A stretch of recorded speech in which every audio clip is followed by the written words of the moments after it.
Welcome to Geneseo Today. News and insight on issues in and around Geneseo.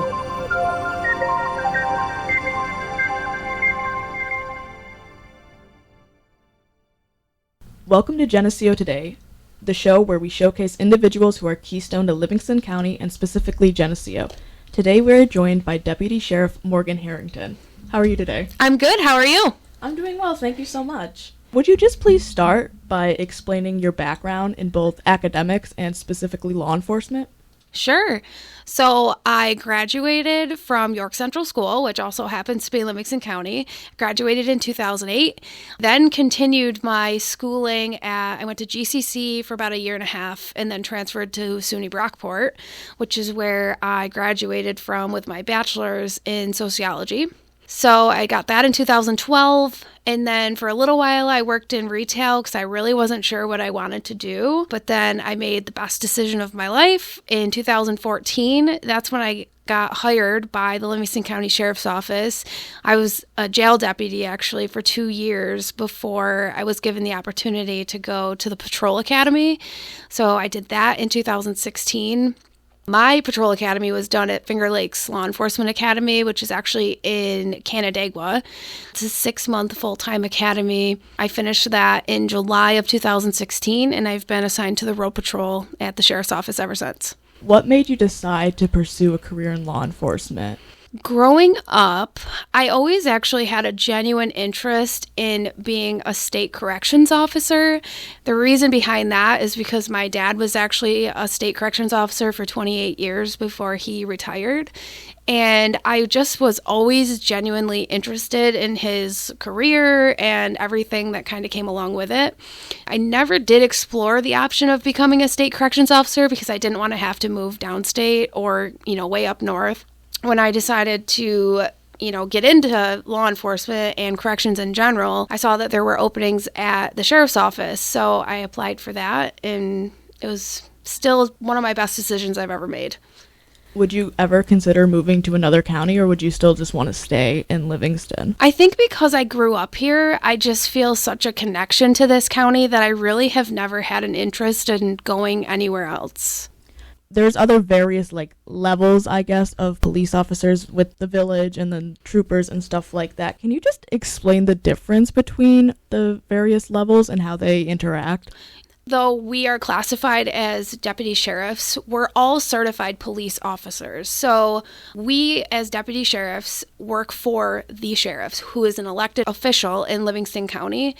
The difference with a PD or something like that is they're a police officer and they work for a police chief who is appointed or chosen to fill that role. He's not an elected official. Kind of works the same way with the state police. They technically work for the governor, but we all have the same amount of training. Another difference is that, say I were deciding, one day I want to be a state trooper, I would actually have to repeat the police academy all over again because the state police do their own police academy. So I would essentially have to do it all over again, even though it's all basically the same training. How much does the sheriff's department interact with the other type? We all work side by side. So if you have ever noticed, a major incident that's going on or anything like that, it's not uncommon for us to assist other agencies or to have other agencies assist us. Other ways that we assist maybe a smaller department, for example, the Village of Geneseo Police Department, we have some more resources available to us that maybe smaller departments don't have. So, for example, they'll utilize us for our FIU team, which is our forensic identification unit. So those are going to be the forensic technicians that go in for, photo taking at a crime scene, evidence collection, accident reconstruction if they have a pretty major accident or crash that happens in their jurisdiction. We assist them that way. If they have a major case that's going to require a lot of investigation, our investigators have also gone out to assist other agencies. So that's the nice thing about working for the sheriff's office is we just have so much room for advancement, whether it be joining specialty units or being promoted to, say, a sergeant's rank or a criminal investigator. That's definitely one of the benefits of working for a larger agency. So how often would you say the department here in Livingston works with these other agencies? pretty close to a daily basis. I mean, for example, today, our corporal in our civil division was executing a warrant of eviction, and it was in a village. So that village happened to have their own police department.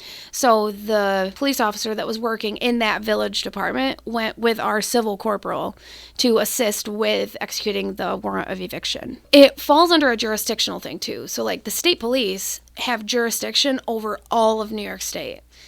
The sheriff's office, we have jurisdiction in the whole county. And then, like Geneseo PD, they're a village police department. So even if it's the town of Geneseo, the sheriff's office or the state police would have to respond. Oh. Yes, because it's not within the village limits. So though we all have the same arrest power, jurisdiction is a little bit different. The sheriff's department responds to a multitude of accidents, incidents, and emergencies like motor vehicle collisions and like fires and narcotics and stuff like that. What do you do in like each of those instances? Because I thought it was really interesting when I was reading in the annual report, especially motor vehicle collisions, because I come from like a family of first responders, and so I always hear them being toned out for motor vehicle accidents and stuff like that. So it was interesting that I saw the police on there too. So like our role in, say, a motor vehicle crash, anytime our E911 center gets a call for a motor vehicle crash, especially if there's injuries, they're going to get all three. They're going to get police, fire, and EMS. So obviously when we respond to a crash like that, our first priority is going to be scene safety. So, you know, if we're on 390 and there's cars blocking the lane of traffic, that is going to pose a huge issue and could create other hazardous situations. So our first kind of priority is scene safety. So not only for us, but for everybody else that's there. Our role in a crash would be to investigate it. How did it happen? Is the person in the vehicle? What are their injuries? Are they under the influence of maybe alcohol or drugs, anything like that? Those are all things that we have to rule out while we're conducting our investigation. When would be some examples of an appropriate time to contact any police type agency? Anytime you feel like you're in danger, you feel like there's an emergency, anything like that, always appropriate. The nice thing about our county is we actually have two different options on how you can contact law enforcement. So, you know, the obvious answer is 911. If you call 911 in our county, you're going to get the closest car. If a state trooper is closer than a deputy sheriff, you'll get whoever's closer. We have what's called our non-emergency line. So that would be for vehicle lockouts. If you lock yourself out of your car and there's no pets or children or anything like that in the vehicle, you can call 243-7100 and you're going to get a deputy sheriff and unlock your car for you. Another appropriate time, you know, for calling our non-emergency line, parking complaints, civil issues, things that are not an immediate emergency, that would be the ideal time to use our non-emergency line. However, we do get lots of calls on 911 that might not be considered a priority, but all that means is it might be labeled a priority 4 by our dispatchers rather than a priority 1. So, and a priority 1 would be a call that we respond to, lights and siren. So if anyone would like to contact the sheriff's department and use the non-emergency line, they can find that on your website, I'm assuming? Okay. You can find it on our website. You can Google it. It's on our Facebook. We've had the 7100 line for a long time. The Livingston County Sheriff's website has this mission statement, and it states, "To deliver excellent service to the residents of Livingston County and our visitors, in partnership with our residents, we will serve with commitment, transparency, integrity, compassion, accountability, professionalism, and trust." So I really wanted to focus in on the idea of partnering with the residents. Yeah. And I just want to ask, how exactly do you do that? Partnering, what kind of mutual things are being done between both residents and officers? Right now, I mean, the biggest thing is really community engagement. Recently, we just had our trunk or treat event. So, you know, that gets people to come out and just meet with us and learn who we are and learn that they can talk to us anytime they need us. We also have different programs, like we have Virtual Neighborhood Watch, which would be a program that we utilize where, you know, say a crime happened. Say we have cars being broken into. We would know, okay, so the house next door has cameras. In our Virtual Neighborhood Watch program, those people have signed up for us to know that they have cameras at their residence and that they're willing to share, if they have suspect footage, things like that. That's a huge partnership that we have with the community. So we partner with the community in that way because by them helping us, it's helping keeping their neighborhood safe also. That's a huge partnership, but really it's just all about getting out there and talking with the community and letting them know that we're there for them and how we can help them in general. Is there anything that you would like to see either changed or initiated within the partnership? I personally feel like everything right now is going very well, but it's just really getting the message out there that we're all very normal men and women. Yes, we go to work, we wear a uniform every day, but we're all still very normal people. So people should be not afraid to talk to us or just have a conversation and kind of find out what we're all about. If you are tuning in now, I'm Carolyn, and this is Geneseo Today. I'm joined by Livingston County Deputy Sheriff Morgan Harrington.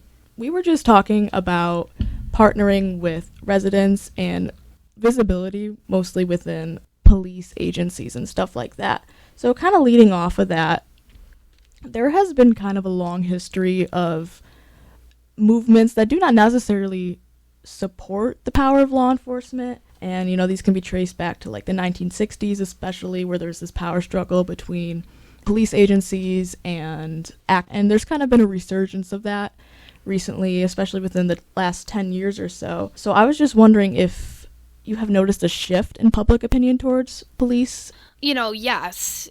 From the last 10 years that I've been on, I feel like I have noticed a little bit of a shift, but I wouldn't really say so much around here. I would say on a nationwide level, a national level, absolutely there's been a shift in, people's trust in law enforcement and things like that. But we are very fortunate in this county where we do have a lot of support. And again, that's what really makes me love working here is just the level of respect. I would say from 99% of the people in Livingston County, they really do like us and they really do trust us. So if we will do everything in our power to keep that going, obviously. One of the major reasons why I wanted to ask this, nationally you said there was this major shift, but I come from a similar type area of that of Livingston County. Since I came to college, there's, a lot of mix of people. The university is kind of just this little closed system almost, and I've heard a lot of not very lovely things. I didn't know if that was just within the college itself or the entire county, so... Well, the thing with colleges, too, is that, like you said, people are from everywhere. So they're not just from Livingston County. So maybe they had a negative interaction with law enforcement where they live, but that's really what our goal is, to have those conversations with people and understand that it's not law enforcement as a whole. It's the individual person. I would say when you're judging, it should be based on an individual interaction, not the profession as a whole. Is Livingston County, are they taking any initiatives to kind of deal with the public image? It's all about transparency for us. We are very active on social media, very transparent with the public as to what's going on, what's happening around the county. I think that goes a long way with people, especially our residents, is just knowing what's going on. But again, it's just making sure they understand that when we have information, we'll share it, and we'll share what's appropriate.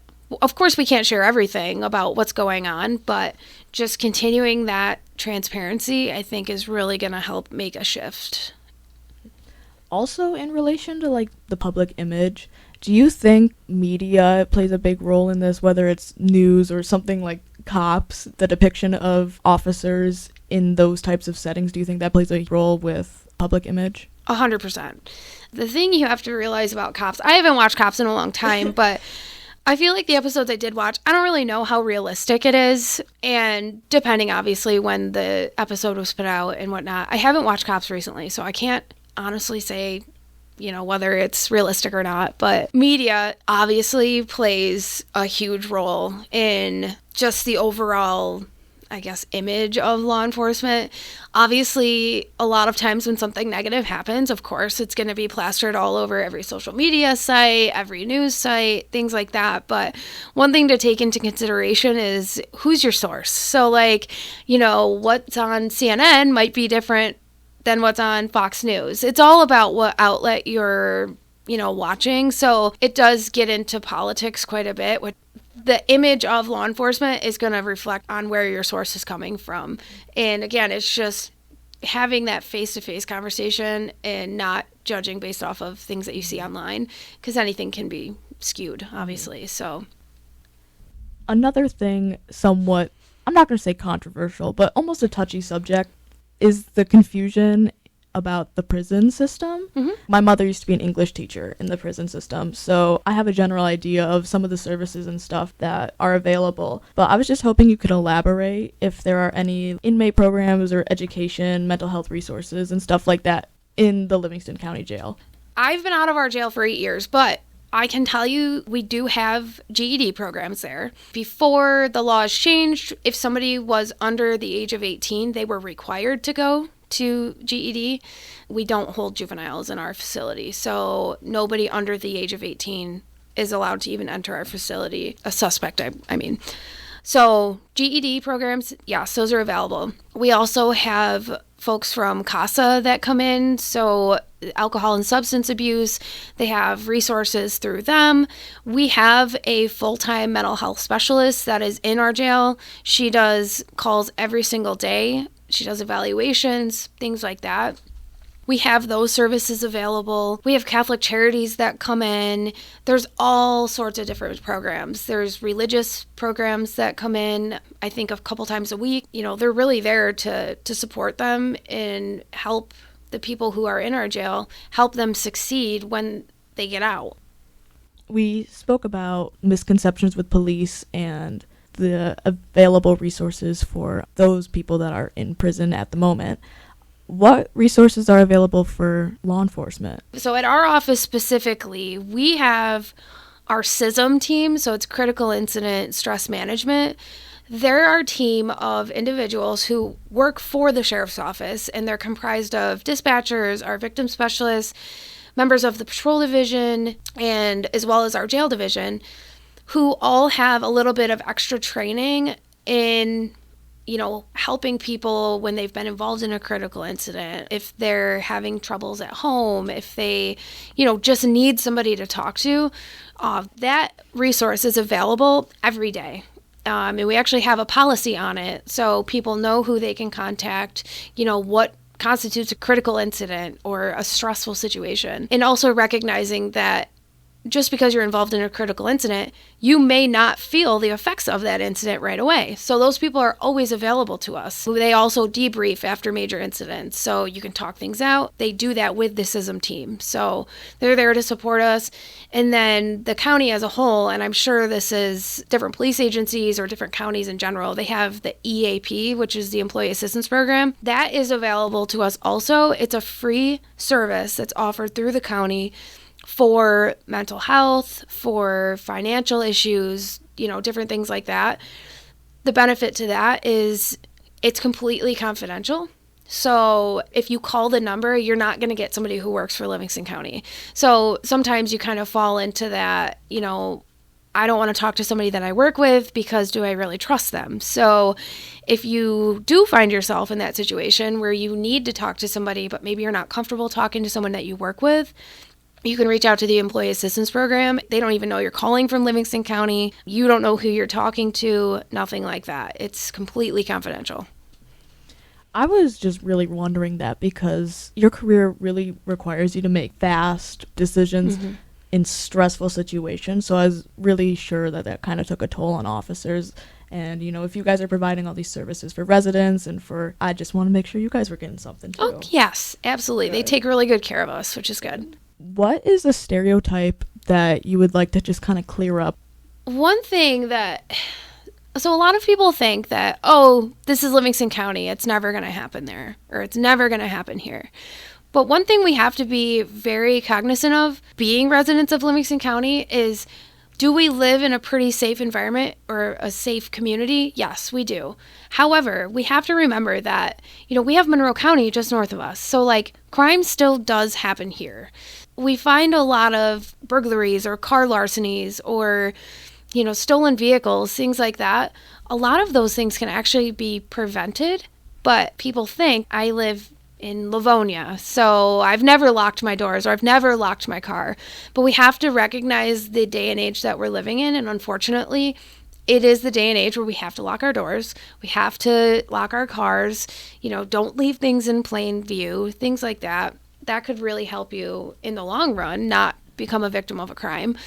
But that has always seemed to be the common attitude, is that it can never happen here. But we also never thought that we would have a rogue truck driver drive through our county and end up shooting at us and things like that happened here. In May of 2020, we had a very, very critical incident happen in our county, and no one ever thought that anything like that would ever happen here, but it does. And that's why we train and we prepare, and we're constantly ready for things like that to happen, because just because they're traveling through Livingston County doesn't mean that something couldn't go wrong. Do you have any advice for all residents, but I was thinking especially college students, on what precautions to take, what to do just in certain situations? I would never ever recommend walking home alone. Even when I was in college, that was the biggest thing. I graduated college 12 years ago. That was the biggest thing, is you never walk alone. Okay, if you are going somewhere with a group, you leave as a group. Even if one person wants to stay behind, if everyone doesn't want to stay, at least one person needs to stay with them so that they're not alone. Being cognizant of your surroundings, again, making sure, if it's dark out, is there somebody that seems suspicious or things like that? Walking in well-lit areas. I know the campus has a lot of lights on it, but there are still places that are probably not as well lit as others. So, things like that. Even if you're not on the campus, if you're walking down Main Street or you run up to Walmart, just looking around while you're walking out to your car, make sure someone's not following you. Just those little things can really go a long way. So is there anything else that I didn't ask you that you'd like to share? Yeah, so if there's anybody that's, listening that is maybe interested in getting involved in a career in law enforcement, just understanding that you can start your career in this profession at 18 years old. So to work in our jail or to work in our dispatch, you only have to be 18.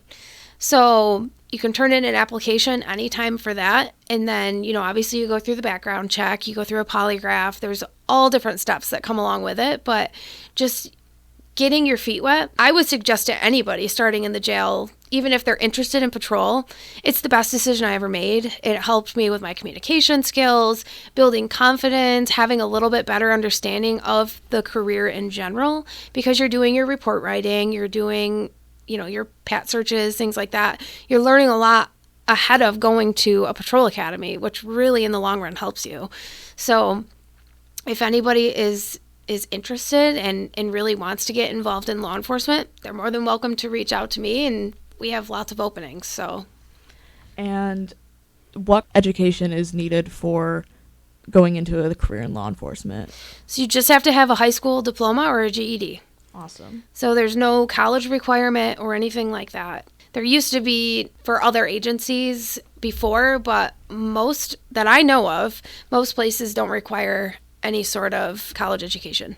Do you think your sociological background has helped you a lot too with this? 100%. So obviously with sociology, I learned about different societies and people and how they interact in those societies and things like that. So, and actually at Brockport, a lot of my classmates in the sociology classes were criminal justice majors that were minoring in sociology. So I 100% think that it gave me a better understanding of people and their interaction and how they are in different settings.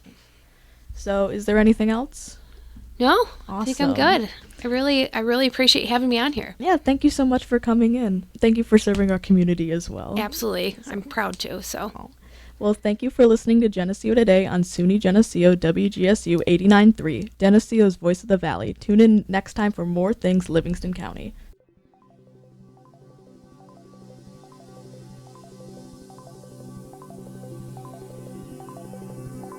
Thanks for listening to Geneseo Today. News and insight on issues in and around Geneseo. To learn more about this show or to suggest guests or topics, contact WGSU at geneseo.edu.